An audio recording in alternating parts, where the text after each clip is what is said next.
Welcome to all of you my channel, and today it is the sixth video of the chapter first of history, the rise of nationalism in Europe. And today we are going to know about the revolution of the liberals in 1848. So let's begin with it. So first of all, the this revolution, it is a parallel to the revolt of the poor, unemployed and starving peasants and worker in many. तो ये जो revolution है 1848 का, ये mainly जो था वो liberals ने स्टार्ट किया था, जबकि ये ठीक उसके पैरेलल ही है जो 1830s में स्टार्ट हुआ था आपका जो रेवोल्यूशन स्टार्ट हुआ था पीसेंट्स का, वर्कर्स का, उसके बिल्कुल ठीक उसी दिशा की ओर ही चलता है। Like as the European countries in the year 1848 revolution led by the educated middle class, यानी कि जो रेवोल्यूशन स्टार्ट हुआ था आपका यूरोपियन कंट्रीज में 1848 में, this revolution has been lead by the educated middle class. Now, the event of Feb 1848 in France had brought about the abdication of the monarch, and a republic based on universal male suffrage had been proclaimed। यानी कि जो event हुआ था आपका 1848 में France के under में, तो वहाँ पे क्या हुआ था कि एक universal male suffrage has been proclaimed, वहाँ पे वोटिंग के राइट्स थे वो मेल्स को मिल गए थे।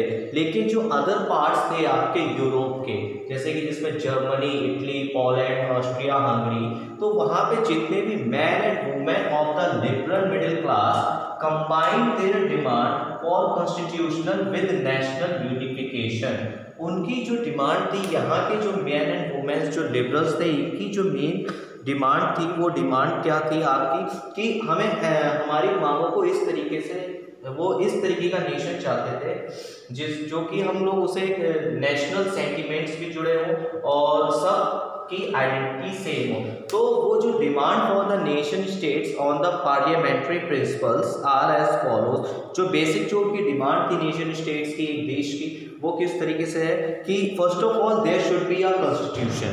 तो पहली चीज़ तो है कि वहाँ पे कॉन्स्टिट्यूशन हो, दूसरी क्या, there is a freedom of press हो, and third the freedom of association. The freedom of association means to organise their own parties, अपनी वो पार्टीज को ऑर्गेनाइज कर सकें।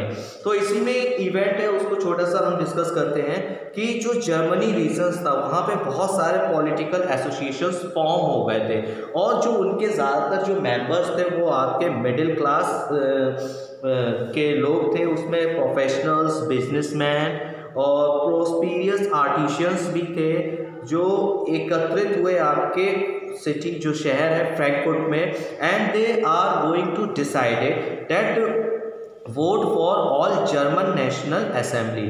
तो उन्होंने क्या किया कि वो सब इकट्ठे हुए और उन्होंने डिसाइड हुआ कि जो हमारी जो एसोसिएशन है जर्मन नेशनल असेंबली, हम लोग उसी के लिए ही वोट आउट करेंगे। तो 18 मई 1848 को, ध्यान रखिएगा ये date, 18 May 1848 831 elected representative march on a festive procession to take their place in Frankfurt Parliament in the Church of St. Paul। तो ये एक तरीके उत्सव, जब वो 831 यानी 831 पीपल्स जो इलेक्टेड हुए थे, जो रिप्रेजेंटेटिव थे, वो एक इस उत्सव को मनाने के लिए इस तरीके से वो फ्रैंकफर्ट पार्लियामेंट गए। फ्रैंकफर्ट पार्लियामेंट का फॉर्मेशन हुआ जो कि चर्च ऑफ सेंट पॉल में था। वहाँ पे उन्होंने कॉन्स्टिट्यूशन को ड्राफ्ट किया, है ना, a German nation to be headed by a monarchy subject to a parliament. उन्होंने ये कहा था कि जो इस जर्मनी जो राजा है वो राजा ही रहेगा, लेकिन ये जो भी फैसले होंगे वो पार्लियामेंट बेस पे ही होंगे। तो when deputy offered the crown on these term, उन्होंने कहा कि हम आपसे गद्दी, आपकी राजगद्दी नहीं छीन रहे। तो जो डिप्टीज थे, जब उन्होंने उनको राज देने की बात कही, तो उस टाइम पे जो राजा थे आपके फ्रेडरिक विलेम IV, तो वो जो राजा था वो प्रूशिया का था, and he he rejected and he refused and he joined other monarchs to oppose the elected assembly. तो उसने क्या किया, राजा ने जो था आपका फ्रेडरिक विलियम IV, उसने तुरंत ही मना कर दिया, कहा कि मुझे ऐसी जगह का राजा नहीं बनना है जहाँ पे मेरे पास अधिकार ही ना हो, और वो जाके दूसरे मुनाज से जुड़ गया. Now while the opposition of the aristocracy and military became the stronger. अब देखिए यहाँ पे क्या हुआ कि जितने भी जो मेंबर्स थे आपके पार्लियामेंट के, तो they are the middle class people, और उन्हें एक तरीके से कह सकते हैं कि जो उनके सामने जो पार्टी थी या फिर जो लोग थे वो एरिस्टोक्रेसी थे, उनके पास मिलिट्री पावर थी और वो बहुत ज़्यादा स्ट्रॉन्गर थे. The social basis of parliament eroded. The parliament was dominated by the middle class who resisted the demand of worker and artisan lost their support. अब देखिए जो वर्कर्स थे और जो आर्टिशियंस थे, उन लोगों ने तो मिडिल क्लास पीपल को पार्लियामेंट में इसलिए चुना था ताकि वो उनकी समस्याओं का समाधान कर सकें, उनको जॉब दे सकें, यानी कि एम्प्लॉयमेंट दे सकें. तो वो जिसमें कि फेल हो गए थे. फेल क्यों हो रहे थे? क्योंकि उनको सामने से एक तरीके से कह सकते हैं उनके सामने जो एरिस्टोक्रेसी पीपल्स थे वो भी अटैक करते थे, यानी कि वो दोनों तरफ से घिरे हुए थे, और धीरे धीरे उनका जो ये सपोर्ट था लोकल पीजेंट्स का वहाँ पे और आर्टिशियंस का, दे लूज देयर सपोर्ट. और जो ट्रुप्स थी वहाँ पे, है ना, वहाँ पे आई और उस असेंबली को टोटली डिसबैंड कर दिया गया. तो यहाँ पे जो इशू था, अब जो इशू निकल के आ रहा था, issue of extending political rights to women was controversially won within the liberal movements. अब वहाँ पे जो औरतें थीं वो भी they were also starting a demand of the suffrage. उनको भी पॉलिटिकल राइट्स चाहिए, उनको भी फ्रीडम चाहिए, है ना. तो उन्होंने क्या किया था, अब they also taken they were taken the part actively in the political association. They form their political association. उन्होंने अपनी पॉलिटिकल एसोसिएशन फॉर्म करी. They founded the newspaper. They taken part in political meetings also. Despite इन सब के बावजूद भी, इतना सब कुछ वुमेन कर रही थी, इन सब के बावजूद भी उनको जो सफरेज राइट था उससे महरूम किया जा रहा था कि आपका कोई अधिकार नहीं है. You have a no right to suffrage और right to during the election of the assembly. तो जब फ्रैंकफर्ट पार्लियामेंट कन्वेंस हो रही थी चर्च में, सेंट पॉल चर्च में, तो वुमेन्स वहाँ पे जितने भी गई थी, they just stand as a observer in a visitor gallery.